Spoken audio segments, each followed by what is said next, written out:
Oh my gosh. Honey, the VZPulse Plus survey results are in. Oh my gosh, we gotta tell people. What's the fastest and easiest way to let everybody know? Wait, I got it.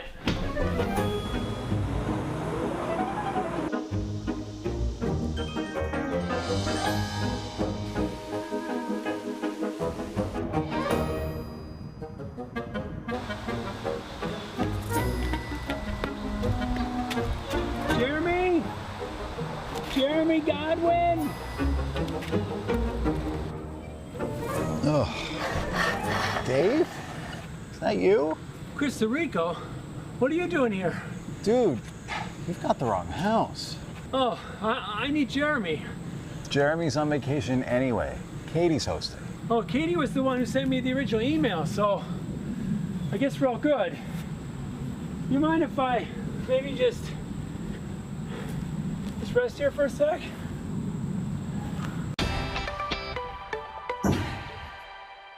Hey, what's up, everyone? Welcome to Up to Speed. We've got Hans and Christy joining us in a few minutes with some updates and to give us a first look at those Pulse Plus results. But first, if you missed it earlier this morning, we made some big news with updates to our Mix and Match unlimited wireless plans, letting customers unlimit their entertainment. Beginning August 20th, Disney Plus, Hulu, and ESPN Plus will be included in select Mix and Match unlimited wireless plans, along with features like Apple Music and the ultra-fast speeds of 5G ultra wideband.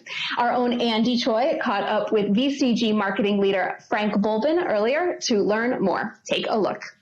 So Frank, tell me what's the biggest difference in these new mix and match plans? Andy, before talking about the differences, let me talk about what remains the same, the price points. So with those new mix and match plans, we are giving more value to customers at the same price. So in the Play and Get plans, they can now enjoy the Disney bundle. In the Do plan, they get more storage, they get a discount on more connected devices, and the Just Kids plan has become an unlimited plan as well. So more value at the same price for the different members of the family. You can catch the rest of Andy's conversation with Frank and get all of the details on the Mix and Match plans on the web. So with that, Hans, good afternoon to you, sir. It's been a busy morning already. How are you doing? Hey, Katie. Hi, V-Teamers. Great to be back on the Monday edition of Up to Speed. A couple of updates from me. I mean, first of all, I know that at least some of you are following the evolution of the pandemic and how it continues to evolve. I just want to reinforce we see different states improving, but we still have a very serious situation across the country. And of course, also outside is a little bit different in different countries across the globe, but in general, we're far away from being out of the pandemic. And if you're field ops or working in stores, you know how important it is to continue to follow our safety principles and the process that we have established. The same goes for everyone else, of course, thinking about the most sort of elementary of these health issues that are out there and thinking about social distancing, wearing masks and all of that. And I continue to reinforce that, and many of us are working from home. I'm, of course, one of those, and we also need to think about how we are continuing to think about the safe and healthy. But in general, guys, we see some improvements. And remember, last week we talked also about we now continue in the phase 3 that Christy is talking about when it comes to working from home. So I think we have all our rules, processes and established. And if you have any questions, you know where to find us when it comes to that. I asked 2 weeks ago, I think it was 2 or 3 weeks ago, and saying that, okay, we know that this state will continue for quite a while, and we have kept up with an enormous lot of activities when we're working from home and virtually. And I asked many of you, or I asked actually all of you, what are the suggestions for the second half of 2020 to not enter into this fatigue of being home and not feeling a difference between home and work. I mean, we got a lot of good examples coming back from you, and many of them are around how we do our meetings, how we engage, but also how we end, when we end the meetings, or is time in between them, because many of us are doing the clock, every half an hour the meeting is over and a new one starts, and we not get any energy in between them. Second thing that came back also, seeing that you actually or disconnecting when you're going home. Maybe you're in the same home, but when you're starting your private life, and seeing that you have a little bit more disconnect between them, so you continue to gear up the energy. But many also came back and said, hey, we're doing quite a lot. Don't infuse more activities right now. We think that they're up to speed. The communication that we've seen the first half year has been extremely valuable for us. So that's a sum of them, and we have in the executive team discussed it, but I encourage all the groups to discuss what you can do in your teams to continue to have the spirit high, even though we're in very complicated times, and going into much more of a business as usual than we had the first half of this year.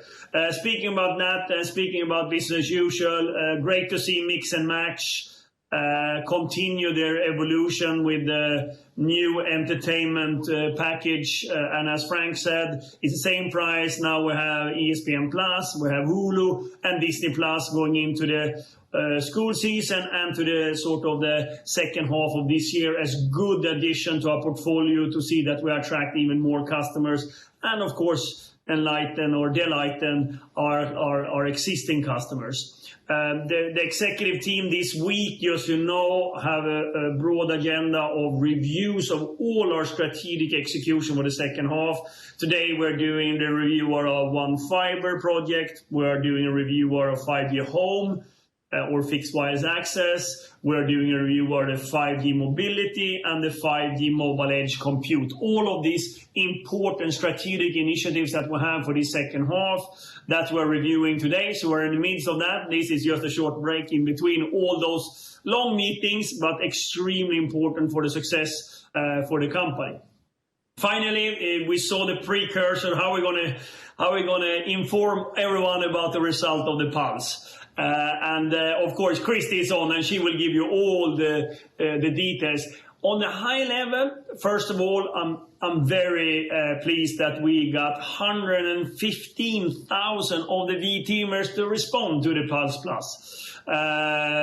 That's just amazing, and we responded. 85% of all employees responded in the times of pandemic and so much to do, and it's 25 questions. It's a big survey, and the average for this survey, because it's a global survey, that so we can compare with others, and Krista will talk about it. That's 86. So we're already up there where we should be, but you know how we have been improving the last 1.5 years on the response rate from the V-teamers. And that's so important because it articulates our actions, not only on the global level. I mean, I think it's even more important in each and every group have a chance now to discuss the results that you have in your group and which are the areas you're going to improve. And it's tons of data we have and information to make this better. We ended up on the sort of the engagement index, sort of on the best 25 companies, which is good, for the first time we're doing this and on our journey. But, we're never satisfied with that. We want to get to the top 10% of the companies. And there are thousands of companies that we're now compared to in this sort of Gallup survey that we're part of. So all in all, good. There are several areas of improvement. There are some areas of pride that we're doing well on, but ultimately is to see that we continue to be the employer of choice for all the V-teamers. And we have a journey left to be done. And Christy and our team, together with all the leaders, will continue to work on that. So from that point of view, I'm most happy about the 85%. That's because that means that you trust that the leaders of this company and your leader will actually take this result seriously, sit down and discuss with you. And if they don't bring it up to you, you as a V-teamer has the equally big responsibility to bring it up with your leader and say, hey, when are we going to discuss the Pulse survey? And what was the result? And what are the actions that we're going to do in our team? So by that, that's a quick summary of where we are and what we're doing. Back to you, Katie. All right. Thanks, Hans. So quick recap there, 85% of V-teamers participating results in the 75th percentile, meaning we're already in that top 25% with that goal of getting to the top 10%. So Christy, why don't you tell us, your initial reactions to the Pulse results and maybe go a little further for us. Thanks so much, Katie, and thanks, Hans, for the lead-in, and I loved the opening video, and I myself was really excited to be at this point. So as we laid out our employee North Star as a company, we indicated, building on our purpose, that we wanted to have an environment where everybody could thrive and work collectively toward our purpose. And we wanted to have a way that we could measure that and know how are we doing not only on creating a culture supercharged to work on the mission of Verizon, but also to be a place where employees were highly engaged. And so this is the first time we're doing the Gallup Q12 survey, and this is our first results. And now we can see not only how we're progressing as a V team against our own self, but also how does that compare to other companies. So here I'm just sharing on the left, there's a Q12 Engagement Index, and it's really a hierarchy of employee needs that drive the question design, starting from the basics of like, I know what's expected of me in my job, or I have the resources to complete my job, all the way through to I'm recognized, or I have a friend at work, and things such as this. And so these Q12 questions is an actual index that they, over years, you can see 80 years of studying behaviors in the workplace. They have over 40 million employee responses in their database, over 4,400 companies participating, representing over 200 countries. So we're able to now get this massive comparator for us. And so for me, I'm really excited, as Hans shared, that we are already at the 75th percent of performance against that huge comparator set. For the first time, we're doing this instrument, which is really new to us. And we've set out a very, very high bar for ourselves, which is to get to 90. We want to be in one of the best 10% engaged work environments in the world.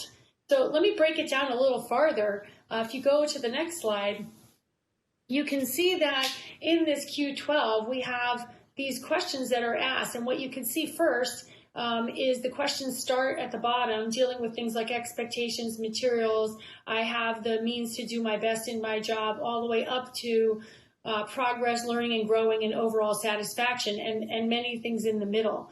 And so you can see at first blush, on a scale of 1 to 5, remember the score was 5, strongly agree, 4, agree, all the way down to 1 of strongly disagree.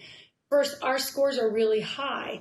We have our scores above 4, in some cases approaching 4.5 on almost all of the questions. And we only have 2 questions that are in a 3-point range, which still means agree, but just not all the way up to strongly agree. And when the math is applied, it says that that combination of results is in the top 75% of all companies in this entire database. And so what we are resisting, the VLC, is we want to actually let all the teams see their results.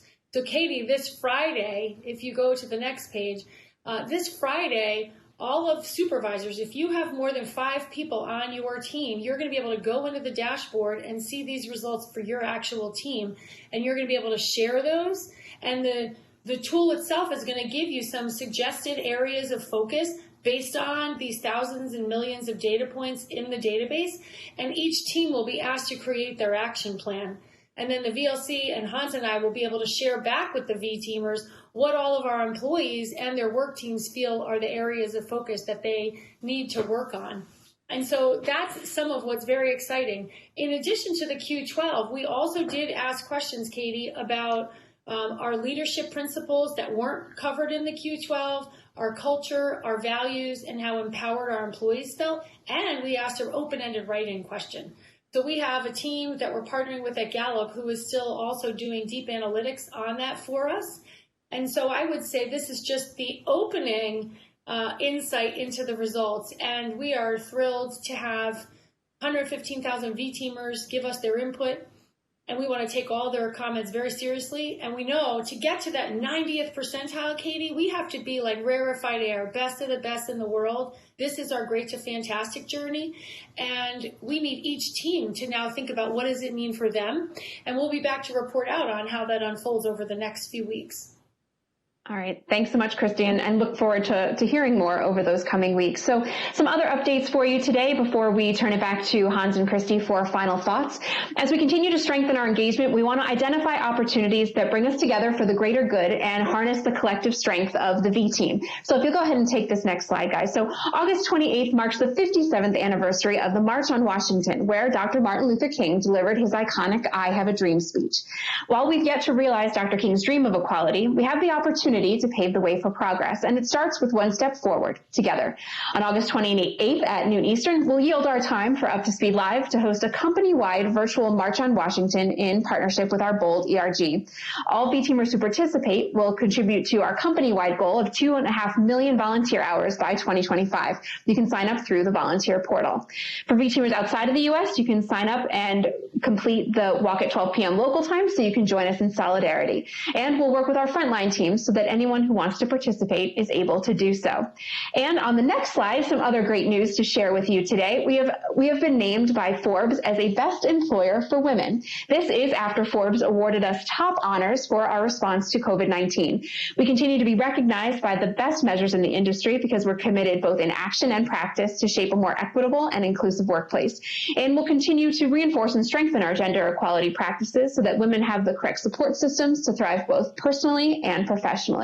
And of course, that means we can't rest, because when you're committed to equality, you're committed to accountability. And we know there's always more work to be done. So Hans, Christy, with those two good news items to start to wrap us up today, I'll turn it to you, Hans, for final thoughts.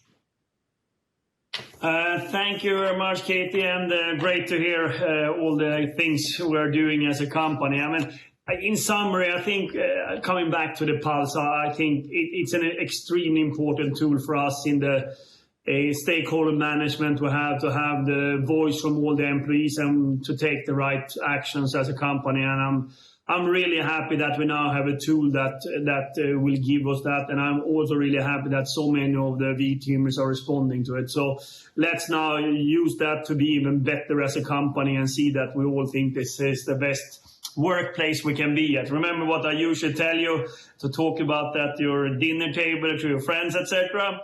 The last item I usually give you is that you can freewheel a little bit around how you feel about work and your employer. That usually I'm not giving so precise information as I would usually do around 5D or financial performance and things like that. So that's is how important I feel this is.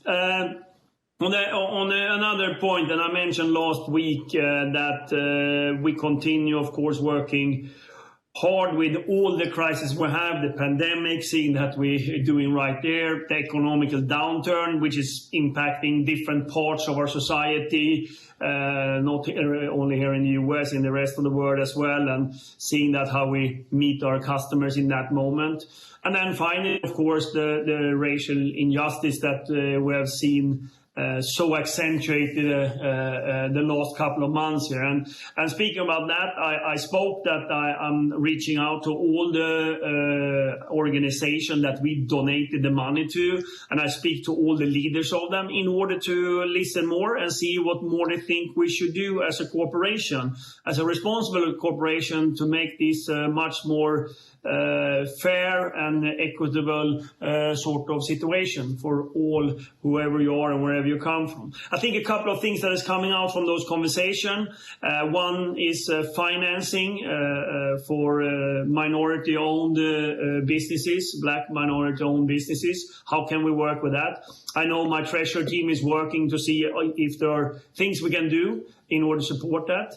Another area that also talk about is, of course, procurement from minority-owned businesses. Here we have done quite a lot the last couple of years, and we're part of something called the $1 billion roundtable, which is companies that is procuring for more than $1 billion from minority-owned businesses. We will continue to see if we get input from this organization I speak to, if they have other ideas of organization we can procure from, but we have a whole organization thinking about that we are actually doing right in our procurement as well. And finally, is a lot about careers for the Black Americans, as well as education, and see how we can support that. And I'm funneling all that back to our organization to see that we are doing everything we learn. And ultimately, it's also about keeping the conversation up, to learn from each other right now, to do this right, and to take a meaningful action as a corporation,